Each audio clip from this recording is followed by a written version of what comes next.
التهاب نسيج الجلد الناتج عن تراكم الدهنيات تحت الجلد، الشيء اللي كيؤدي الى انكماش في الجلد وتغيرات في الجماليه ديالو. Il faut savoir que la cellulite va toucher environ 95% des cas. Contrairement aux idées reçues, la cellulite n'est pas liée à l'obésité.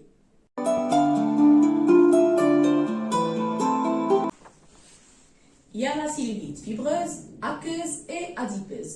Concernant la cellulite fibreuse, il faut savoir que c'est une cellulite qui va être dure au toucher et qui est un petit peu violacée et douloureuse au pincement.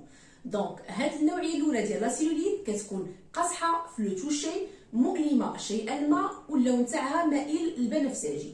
لو دوزيام تيب سي لا سيلوليت اكوز. هاد لا سيلوليت كتكون souple au toucher et qui provoque des sensations, des jambes lourdes. Cela est dû à une mauvaise circulation et à une sédentarisation. Donc, هاد النوعية الثانية كتكون رطبه شيئا ما ملي كنجيو نقيسوها وسورتو كيكون مرافق ليها مشاكل ديال الدوره الدمويه. لا النوعيه الثالثه اللي هي لا سيلوليت اديبوز elle est molle, il n'est pas douloureuse au pincement et elle se présente au niveau des hanches, au niveau de la culotte cheval. Il constitue, c'est quand même, c'est la conséquence d'un excès de graisse dans l'alimentation.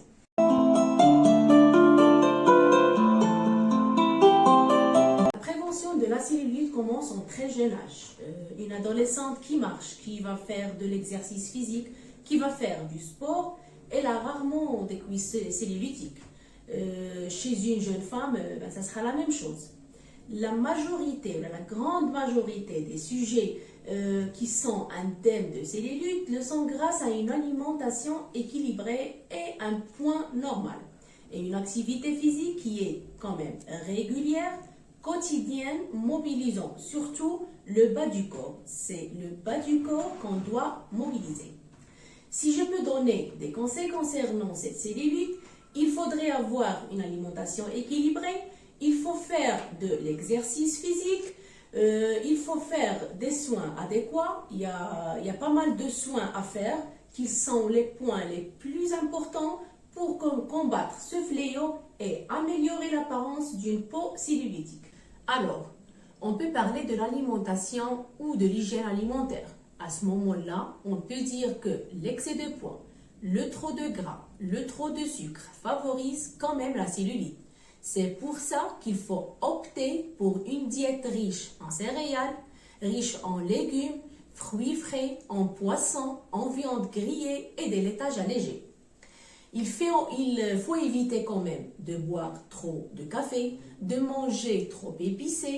Il faut aussi modérer la consommation de sel. Il ne faut pas manger salé. Et surtout, il faut boire beaucoup d'eau.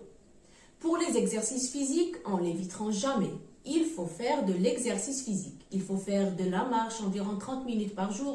Il faut faire de la natation, du vélo, n'importe quel sport.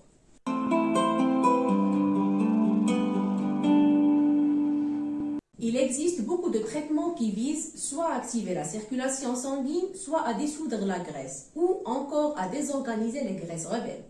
En plus des techniques classiques, à savoir les crèmes, les gels anti-cellulite, les massages, le drainage lymphatique, qui est en améliorant la circulation de la lymphe, peut donner d'excellents résultats sur des cellulites dites infiltrées, à condition bien sûr qu'ils soient pratiqués par un professionnel de la santé.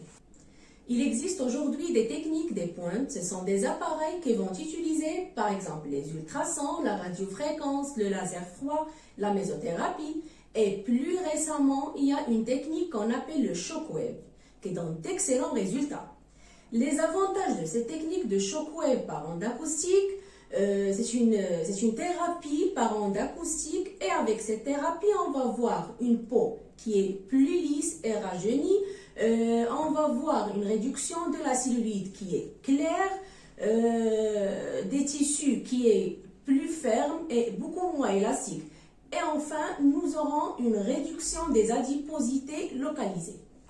Enfin, se débarrasser de la cellulite, c'est une affaire de longue haleine. Aucune cellulite ne disparaît en quelques jours.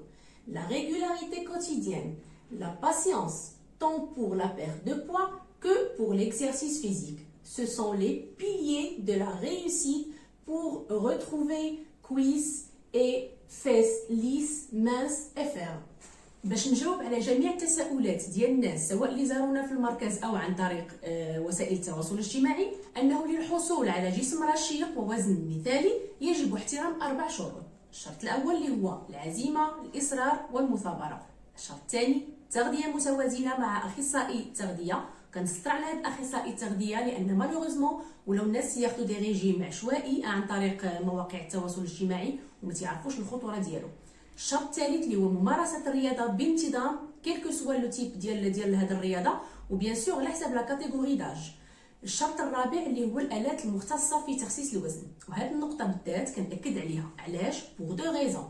لا بروميير ريزون سي كو لو فيت اننا نديرو ان ريجيم اليمونتير بلس لاكتيفيتي فيزيك سي سور غنطيحو في لو بوا، مي لو فيت اننا كنطيحو في لو بوا بطريقه يعني سريعه كيقدر يخلينا ندخلو في العضله، و باغ لا سويت تيكون عندنا دي زيفي سيكوندير.